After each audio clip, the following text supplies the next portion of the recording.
Dans cette vidéo, on va revenir sur les motorisations de portail SCS Sentinel et plus particulièrement les états des LED. Donc on a 4 LED sur la carte électronique et j'ai toujours de nombreuses questions au sujet des LED et je vais tenter d'y répondre dans cette vidéo. Salut, c'est Sylvain. Alors on se retrouve ici à l'intérieur et non à côté du portail parce que à la fois le coffret est en ce moment pas trop accessible de ma motorisation et c'est surtout qu'il fait vraiment pas beau dehors. Donc, on va parler des LED. J'ai toujours des questions au sujet des LED sur mes vidéos où j'avais présenté la motorisation de portail, comment le rendre connecté, comment avoir des télécommandes bon marché, etc.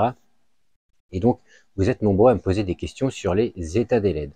Donc, sur les cartes électroniques de chez SCS Sentinel, en général, il y a 4 LED qui se trouvent généralement en fonction de la carte, mais généralement, c'est pas très loin des deux petits boutons RF Learn et Sys Learn. Donc RF Learn qui correspond à la mémorisation de télécommande et Sys Learn en fait qui permet de lancer l'apprentissage généralement après la première installation. Donc on va reprendre une par une les LED, on va partir de la LED 1 à la LED 4 et on va voir un petit peu à quoi elles correspondent. Donc la LED 1 correspond à la réception d'un signal de radiofréquence, donc que ce soit d'une télécommande qui est déjà programmée ou une télécommande qui ne l'est pas encore, si on est sur la plage de fréquence, lorsqu'on va appuyer sur une télécommande, encore une fois qu'elle soit programmée ou non, le voyant LED 1 va s'allumer pour dire « je reçois bien un signal ». Donc voilà tout simplement à quoi correspond la LED 1. La LED 2, et généralement c'est celle sur laquelle j'ai le plus de questions, la LED 2 correspond à l'apprentissage donc des battants ou du portail coulissant de votre système. Donc généralement, après qu'on ait eu installé le système, encore une fois, que ce soit battant, coulissant, etc., il faut faire un apprentissage pour que la carte en fait apprenne finalement les mouvements max et mini des battants ou du portail coulissant. Donc on lance la procédure d'apprentissage donc qui est décrite dans la notice.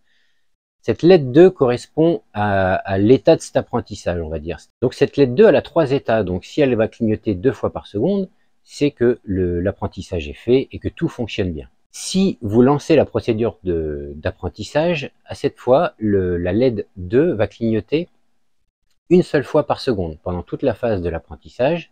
Et une fois l'apprentissage fait, elle va donc se mettre, si tout s'est bien déroulé, à clignoter, comme je l'ai dit, 2 fois par seconde. Ça veut dire que tout est normal et tout va bien. Si par contre, et c'est là où viennent les questions, si la LED 2 reste allumée en permanence, donc constamment la LED 2 est allumée, c'est qu'il y a un problème d'apprentissage. Donc qu'est-ce qu'il faut faire?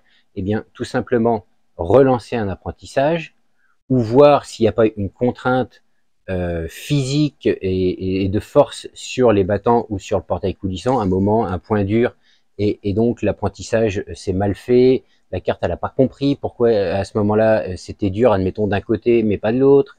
Bref, regardez si en débrayant si c'est un portail battant ou en débrayant aussi si c'est un portail coulissant, si à la main ça fonctionne bien, s'il n'y a pas de point dur, s'il n'y a rien, et donc rembrayer et relancer la procédure d'apprentissage.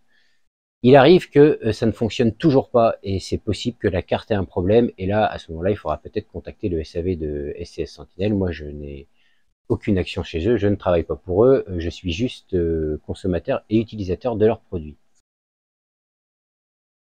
La LED 3 correspond aux photocellules. Donc, vous savez ou pas peut-être que les portails SCS Sentinel, on peut y connecter des cellules photoélectriques ou pas.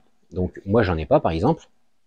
Donc, ça s'active ou ça se désactive l'utilisation des cellules avec les petits deep switch. Si une vidéo sur les deep switch vous intéresse, je pourrais toujours vous en faire une.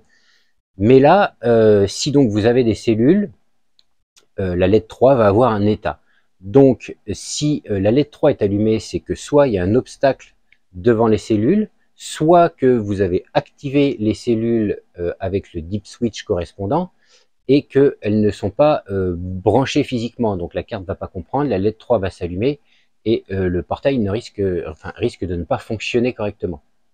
Donc, vérifiez Si vous avez des cellules, qu'il n'y ait pas un obstacle devant les cellules, qu'elles soient bien alignées l'une en face de l'autre, et que si vous n'avez pas de cellules, vérifiez bien avec le deep switch correspondant qu'il faut les désactiver. Sinon, vous aurez un problème avec cette LED 3. La LED 4, c'est la LED de start, c'est-à-dire que lorsque la carte reçoit un signal d'une télécommande, d'un bouton poussoir, d'un commutateur à clé, d'un digicode ou quoi que ce soit, la LED 4 va s'allumer pour dire « Ah, je lance mon cycle d'ouverture, de fermeture », et donc la LED 4 va juste s'allumer par rapport au fait qu'elle reçoit l'information donc de démarrage du cycle. Voilà, donc j'espère que cette petite vidéo saura répondre à vos questions. Si vous en avez d'autres, n'hésitez pas à les poser ici en commentaire. J'essaierai de vous répondre par rapport à ce que moi j'ai constaté sur ma motorisation. Enfin, moi aujourd'hui, je n'ai constaté aucun problème depuis la toute première vidéo de présentation où j'indiquais que c'est une motorisation qui est pas chère et qui finalement fonctionne bien, et elle fonctionne toujours, parce que j'ai eu cette question également, est-ce que la motorisation fonctionne toujours après 1 an ou 2 ans, je ne sais plus exactement depuis combien de temps je l'ai, mais oui, elle fonctionne toujours et elle fonctionne tous les jours, que ce soit avec les télécommandes d'origine, que ce soit avec les télécommandes que j'ai rajoutées pas chères. Allez voir mes vidéos sur cette motorisation, vous allez tout trouver sur mon profil et sur la chaîne. Donc voilà, si cette vidéo a pu vous renseigner, n'hésitez pas à mettre un petit pouce en l'air, éventuellement à vous abonner, laissez-moi un petit commentaire. Je vous dis à la prochaine, salut!